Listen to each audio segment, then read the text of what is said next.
you want to start with the front suspension? Okay, front suspension, it started out as an old man Emu, entry-level 3-inch lift, medium rate spring. But after adding a full fridge, all the camp gear, I've had to take a Daystar 1-inch lift kit and mill it down to 3/4 of an inch, and that gave me the proper stance. A little bit of stink bug, but I'm okay with that because when it's loaded down with camp gear, it's level as can be. So you got some SPC uppers I'm seeing. The limiting straps are cool, they help a lot, but they were a band-aid to a problem I had. Once I did the lift, I was able to align it, but then every time I went over a speed bump and kind of unloaded the suspension, the spring was hitting the upper ball joint. And that's why they recommend above a 2-inch lift doing the adjustable upper control arms. The wheels are aluminum faux beadlock. They're Pro Comp Ultras. They do okay. Beads seem to stay on here pretty good, even aired down to 8 PSI. You get hand-cooked Dynapros. Yeah, you know, I've been pretty happy with those. The softer compound and the side lugs seem to really grip the rocks pretty good. I've had no problems in the sand or anything. I can't say that. I did get almost stuck once, but we were able to get out. That's when I realized I could actually air down to 8 and not blow a bead, so I'm good with them. So you're running lockers in this, right? So I went with ARBs so I could still utilize the multi-mode for sand and snow and rain and kind of have the best of both worlds. So you're locked in back too? I'm also locked in back. ARB also. Running 488 Revolution gears. In the back, APOC Industries, the most affordable adjustable control arms on the market that are that beefy. 2-inch diameter DOM tubing. Massive joint in the front and white line bushings in the rear. They're at stock length right now. It seems to be okay for me until I try and squeeze 36s on. I'm Keith is part of your story, huh? Yeah, I'm Keith's. Those things, I really haven't needed to use them, but when you don't have them on, that's when you start bashing stuff, so. Get up then! Get up, get up, get up then! Homemade lowering bump stops, cycles and stuff's right at the right spot without rubbing inner wheelhouse. The Panhard bar bracket is an I'm Keith correction kit. Highly recommended. Keep your axle centered, behaves on bumps, and keeps the axle tracking where it needs to be. The kit comes as a 2-part deal. You gotta weld them on, like all of the I'm Keith stuff. I always say I want to be like I'm Keith when I grow up. Oh, I know, yeah. Doesn't everyone want to be an I'm Keith? The springs are 861s. They were okay for a while until I started loading stuff up, and then I had to mill down a 1-inch Daystar rear lift for these things. So these are really solid, and they're not going to squirt out on me. Nice, man. Are these old man Emu shocks on here now? Yeah, they're the nitro charges. I've owned this rig 10 years. And I've had the shocks on for probably 7 of those, and they're still doing good. Yeah. All right, let's do armor. What do you got going on with the front bumper? It's a Schrockworks full hoop. I love the Schrockworks product. It's probably the cleanest, most smooth fitting bumper that I've seen on the market. I love the round corners. That's what I'm saying. Round it's edges. beautiful. It hugs the lines of the 4Runner perfectly. After I hit my compressor switch, that is so easy to do. I don't know why more people don't do it. Don't even have to lift my hood anymore to get in there to air up. Everything is Schrockworks. The front bumper, full armor underneath, except for the gas tank skid. I love how you got so much ventilation going in through this front skid. That's just the way Schrockworks does their stuff. And if you look at the side, when I show you the transfer case skid and the tranny skid, the whole thing in ventilation is themed throughout. That's all ribbed out. Man, that's a lot Yeah, different no, from my skid. they're bulletproof. I Reinforcement. mean, they are just incredibly And the built. side plating too. I'm getting all these sort of ideas looking at this thing. You got a diff drop kit. It really doesn't do a whole bunch but drop the front of the diff 1 inch, and it helps the angles of the CVs a little bit. Not a bunch, but A little bit. You know.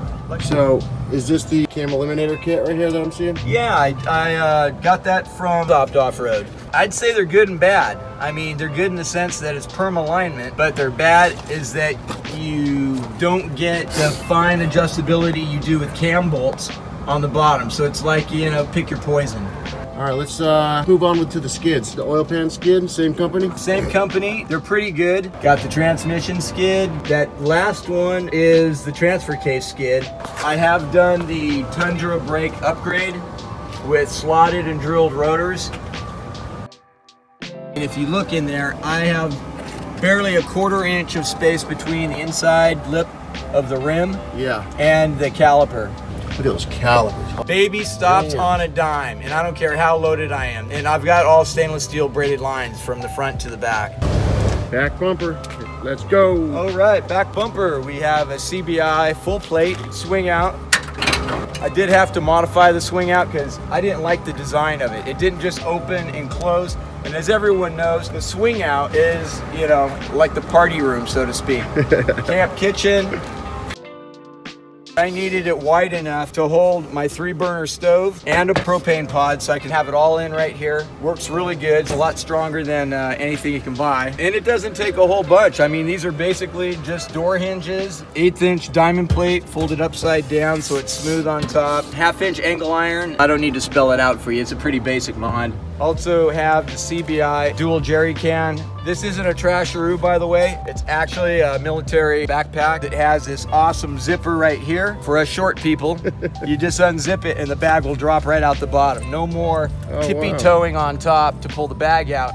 This right here is the homemade power tank that I made. Yeah, it says power tank here. That's only because that's the only official power tank thing I have on it. This is a Gemtech 150 fixed regulator and 5-pound CO2 tank, beverage tank from a beer supply place. The handle is from Power Tank, as is the mount. All my buddies seem to like it because they get to sponge off me and I fill up their tires as well, you know? Right, that's how it is.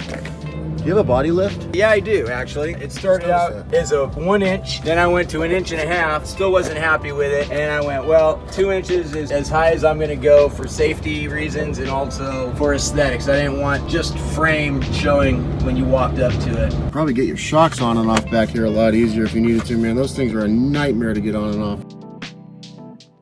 What are the sliders? So the sliders themselves are 4-wheel drive parts unlimited. It was a kit, had to weld it together. That way I get the angle I want and how far in or out I wanted it. I still want to do a kick out hoop on it. I'm probably going to add in the next month.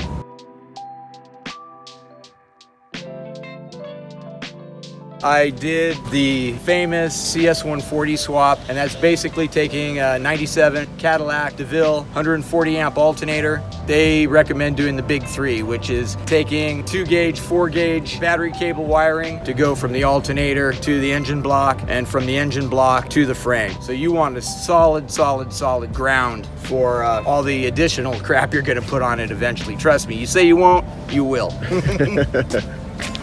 Are you ready for the zombie apocalypse? Everyone always asks me that. That's a Prinsu full-length rack. There is a rack under there. Somewhere under there. Oh, I see it. Yeah, there it is. So I had the Prinsu rack on there. It's a low profile, full length, still allows me to get full use of my sunroof. Not that I can see the sky through the 80-watt solar panel there, but these are Harbor Freight gun boxes.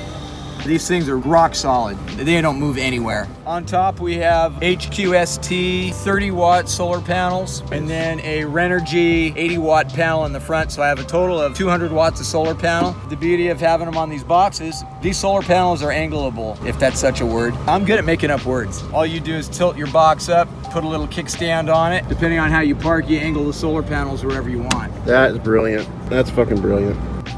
Don't look at that. It's like my puppy was up here.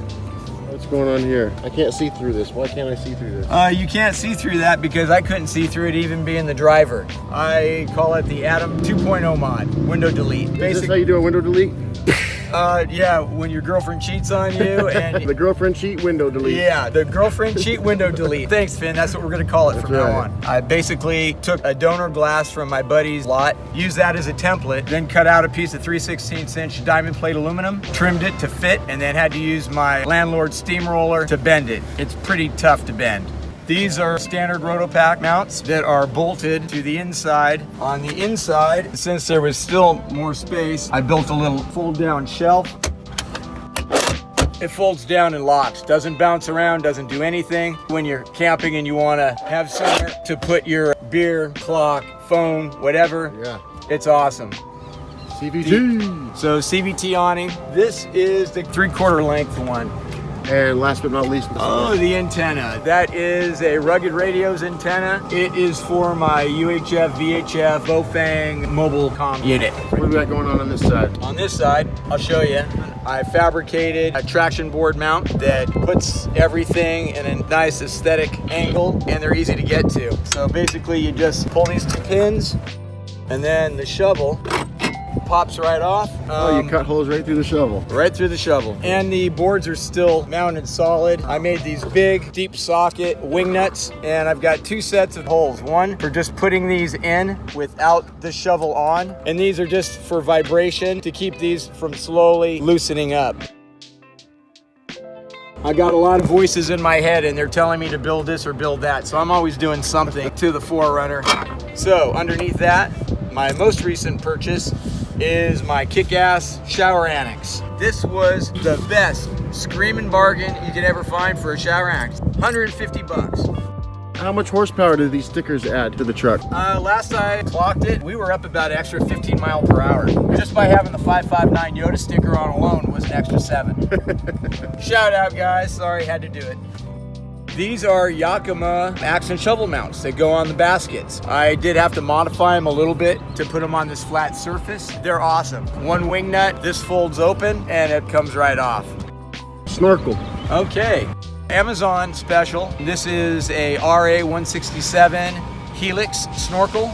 If you got a little bit of fab skills, why not get the less expensive thing that works? I do have a video of the install on that because the cheap Chinese crap didn't come with directions. The template, if you're lucky to get one with this Helix snorkel, the holes don't line up. Like I said, I've got a whole video on how to make this fit like a champ. Snorkel works great. All right, let's do lights next. Okay, these are Baja Designs XLR. These are sports, not the pros, but they still put out decent light. Really cool, cool. How about these guys? These are the blinkers. They used to be orange, but faded to white, but I've got orange bulbs in there, so it's still okay. They come with the Shockworks bumper, which is a kind of a nice little touch that they give you. These are the Squadron Sports, and they were brighter than my factory headlights. Got flashed all the time. But I've since put LED headlight bulbs in, plug and play. They've got a little heat sink on the back and they are wicked bright. Those are just the Baja Design stickers that I put on the covers. These are, I call them ARB Foes. It's a good quality LED light, more of a fog pattern, but they don't put out very far. That's the only downside to them. But then again, ARBs are 500 bucks plus a light. These were $89 for the set. You see where I'm going with that? The winch is a Smittybilt XRC 10. It's the Comp Pro. Came with synthetic line, but a cheesy hook. So I've since gone to Harbor Freight, and it's a beefy hook. It's pretty nice.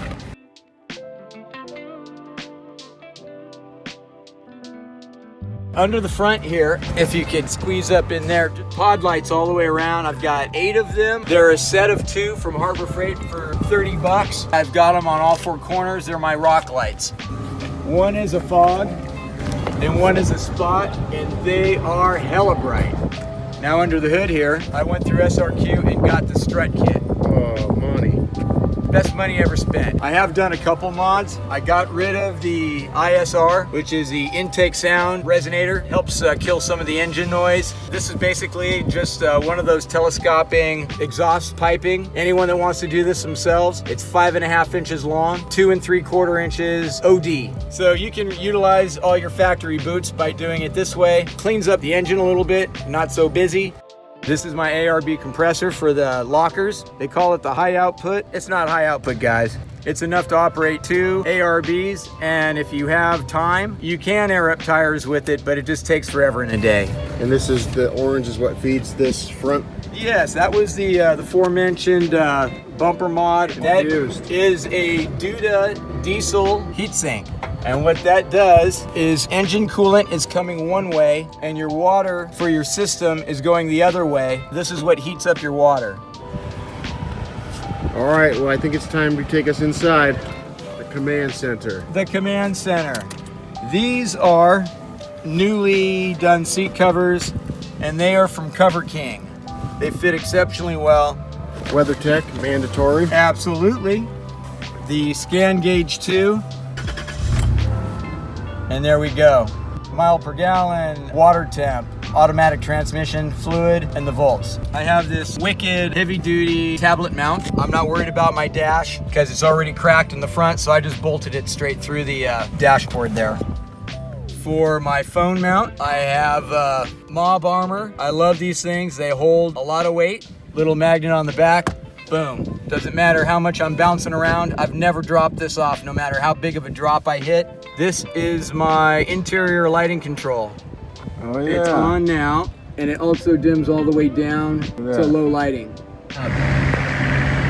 This is an aux beam, works awesome. I have all my lights on here. I have ARB switches here, compressor, rear ARB, and front ARB. This is basically an extended factory shifter. Got rid of the multi-mode button and relocated it so that I could put my 8-ball shifter. This is a commercial emergency stop button. Multi-mode is engaged, and to disengage it, spin it, and it's off. Bofang 25x2 UHF VHF fits in the spot where the ashtray was. This is this one here. That one is just a regular Cobra 40 channel CB, which I hardly ever use. Amazon 10.1 inch tablet for Gaia navigation. Hardcore aluminum mount, and even with that bouncing around, I had to use a binder bolt in order to keep the rattling and vibration down. I like to carry the handheld and the base unit because if I get in a really tricky trail or something, I want to be able to give the handheld to my spotter. So these are AccuRide heavy duty industrial slides, 36 inch.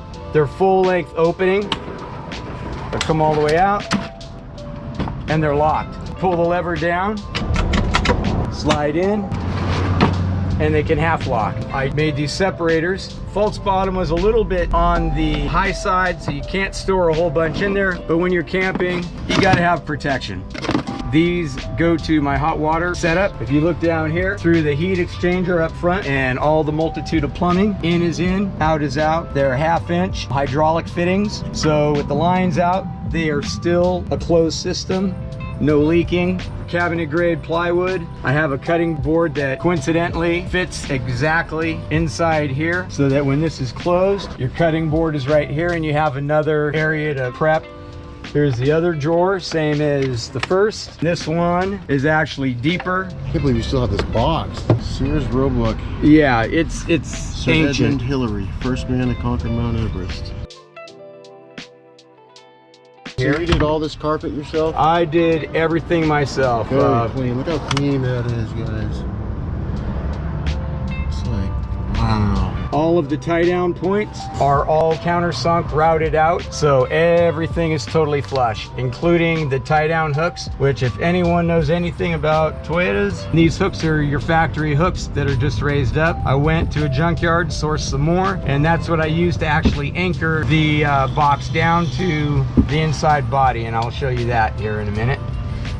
We have these nifty straps, and I've got these throughout to actually tie the cargo boxes down. The fridge is a Step Power from Australia. As you can see up here, I utilized every square inch that this 4Runner had to pull the slide straight out. As you can see, still doesn't give me enough room. I needed it to tilt, so I fabricated the base. It hinges and utilizes struts in the back. 2 quick pins here. You just pull the pins out. Now, it tilts up. The struts keep it from abruptly slamming down. And now I can open it up. Just close it. I have side cubbies here, and the way I designed this on the internal framing is with this open, I can still access the factory compartment. So I get a little bit extra storage. So the tie downs are binder bolt setup. And if you look down in there, it's still the factory Toyota cargo hook at the bottom as an anchor point. This is also another cubby. Just a little tiny spot. It's good for putting, you know, whatever you want in there. It is magnetic. I recessed and countersunk everything, so you don't see it, but it's in there. A high denium magnet and just a metal on the other side. Because when I first built this platform, every time I hit a bump, I was hearing a mousetrap sound in the back. I have the fire extinguisher mount on this side and the oxygen tank mounted on that side. Up here we have the water pump switch. This right here is a mod that I did. Basically, you wire into your rear window control module. I can open and close the glass without having the key in. Wow. And while I'm sleeping back here. We have a 2,000 watt power inverter, 4,000 watt peak, AC plugs, USB ports here. So when I'm camping and I'm in bed, I can plug in and charge whatever I need to charge. This turns off and turns on the fridge power source, which is isolated. Down here was the first round of solar panels. This is a SAE plug.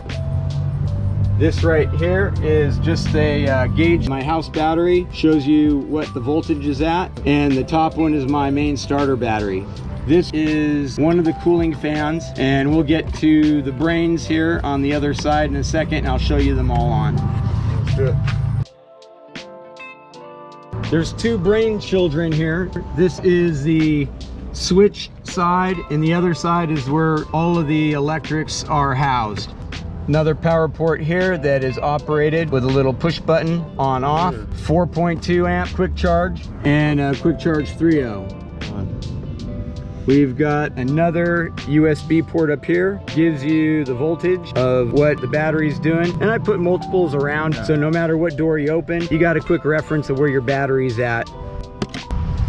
Looks like we're on a boat now. Are we on a boat now? We are. We're on the good ship Lollipop. Cool thing about this is that these are actually yacht gauges. This is an automotive water temp gauge. We hit a button here, gauge comes on, reads the water temp, and we are at 67. And on this side, this is the water level. This right here is my display panel for my Renergy DC to DC controller and solar controller. This switch here turns on the power inverter. I remotely relocated the switch so you don't have to open compartment doors to turn the inverter on. And that right there operates the internal cooling of all the electrics. It's all ported throughout the whole box, from the battery box for the auxiliary battery all the way to the electronics and fuse boxes on the other side, and helps pull any residual heat that might be inside and blows it out of these fans here. The only fans that are lit up are the outside ones, and that's surely for aesthetics and the wow factor. Fans off, fans on. And we'll do a walk around with the fans on so you can see what I'm saying. These two valves here operate the water tank in and out, and that's to isolate this if you wanted to use the other part of the water pump and on-demand hot water. With these closed and the pump on, I am recirculating the water. Actually, one of these, you want the in turned to the on position, and then all the others are closed. It's a closed system, so while I'm driving I can turn on the pump and it will recirculate the water through the heat exchanger and heat the water up while I'm driving to a location. So let's walk around to the other side here. On this side we have another one of those quick charge USB ports. This is a battery monitor, shows the state of the battery, full charge. That's the amp draw right now with the fans and things going that I have, 0.6. That's why you got to go LED. LED everything is just the way to go. And then the voltage and the little arrow saying that I am pulling juice out of the battery. Power port socket for either a spotlight or whatever. This is the big fan. There is a lot to cool in there. That's part of it. Let me open the other door here. Also cabinet push grade. There's my Renergy DC to DC controller, 40 amp.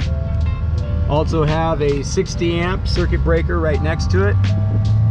There's my switch assembly, the main brain to the right. And right where you're looking now is just another Blue Sea. And right now it's saying that we are fully charged, that the solar panels are picking up juice. Both the battery is 100%. This whole platform was built around the water tank. And the frame is all made out of 3/4 by 3/4 poplar. I didn't want to use pine or redwood. It was just a little too soft. And then again, I didn't want to use oak either because that's way too heavy. Everything is epoxy painted. I mean, even on the inside frame, before I even put it in and started building the rest on top, because I didn't want to go back in. Recessed again. Lay on this, you're not having anything pokey in the back. Small things that make such a big difference. They do. Trap door latch. Just pull it up. Move it out of the way. This is a 16-gallon food grade water tank. Plastic. The beauty of this and everything that I have done in this build is all completely modular. So if someone hits this and it totals out, everything unbolts individually. Pull the tank out, pull the side boxes off, the two tops, and this whole unit, once those binder bolts are loosened, will slide right out and I can put it in another 4Runner in about an hour. It took me damn near a year and a half to build this whole thing. How is it now that you get to enjoy it? It is amazing. These tanks, mandatory, have to have a breather on them. So I've got it vented out just like a drain on a battery. It goes through the floor and it vents right out onto the ground. I also have hydraulic quick disconnects, and this is an inspection lid to look down in there. Some dummy that I lent my pressure washer to put car soap in the dispenser, so now I have to flush the whole system and clean it. This lifts up, and I have a large amount of storage in this one. Heck yeah. Now the center box is a radio box and gun box.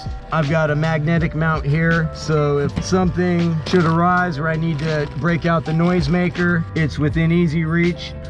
Security is everything. We're living in a fucked up world, folks. This is where I house my deep cycle RV battery, soon to be a lithium, but it's what I could afford at the time. And I will show you how to access that if you want to come around the front by opening this up, sliding the seat forward a little bit. You open up the door, nice and clean. And then you could pop that from under there. From inside, you whack it a few times, it will come out. And then this wire here, that is a battery temp sensor. Why do you carry oxygen? The reason the oxygen tank is there is I'm an ex-firefighter EMT, and anything that should arise, I'm prepared for it. I'm ready to go.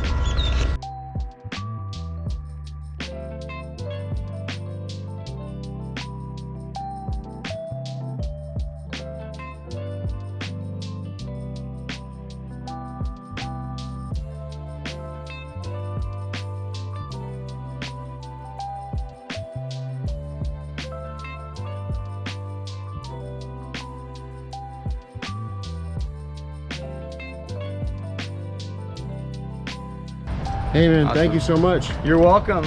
You know, I hope this helps someone that's planning on doing their own platform. Until right. next time, guys, happy wheeling. See you out there. Guys, until next time, this is Finn, Treehouse Overland, signing off.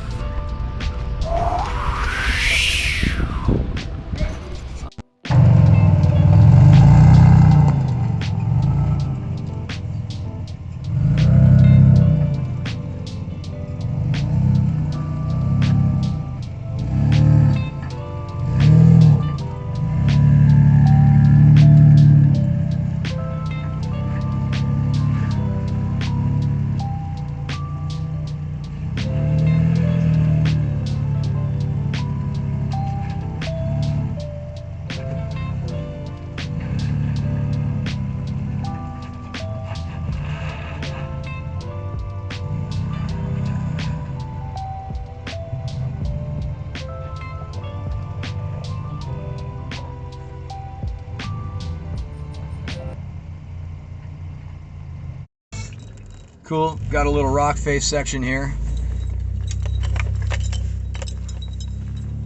I really need to mount my phone a little higher, or what I really want to do is get a GoPro and mount it where the factory bumper used to mount, right off of the body cab mount. Whoa! There we go.